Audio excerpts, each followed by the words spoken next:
Komið sæl.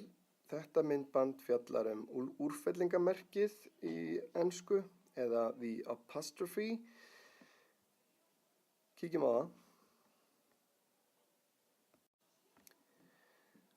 Úrfellingamerki í ensku eru notuð í aðalatriðum í tvennum tilgangi.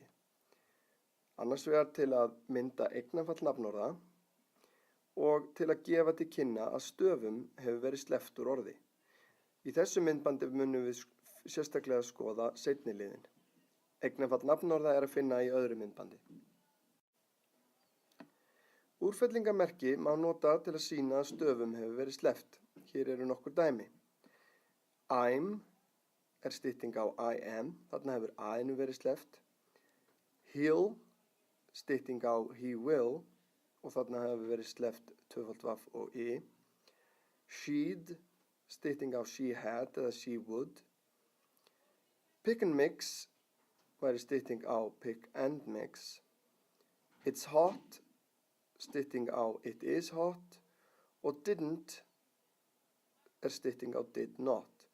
Allstaðar þar sem að not hefur verið stytt er það óið sem dettur út og komman kemur á milli n og t.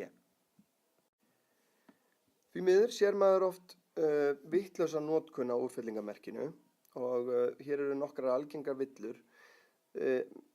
Mjög algeng villa er að rugla saman its sem er sem sagt it, s og its.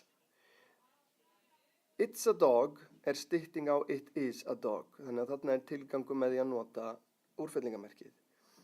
The dog wagged its tail, þarna er its orðið its sem er gefið til kynna eign á einhverju, sem er í þessu tilfelli skott á hundi. Stundum er fleirtala myndum með úrfellingamerki, þar að segja villa, ranglega gert. Hér sjáum við dæmi þetta. We regularly play games og þarna hefur verið sett inn úrfellingamerki á undan s-inu en þegar við myndum fleirtölu eins og sjáum á í öðru myndbandi hjá mér að þá er bara einfallega bætt við s-inu en úrfellingamerkið er þarna ranglega sett inn.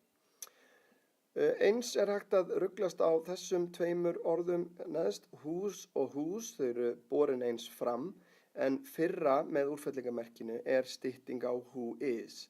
Þannig að who's that man þýðir hver er þessi maður. En whose er spurnar orð sem að er notað til þess að spyrja hver á einhvern hlut. Whose bag is this þýðir þá hvers taska er þetta.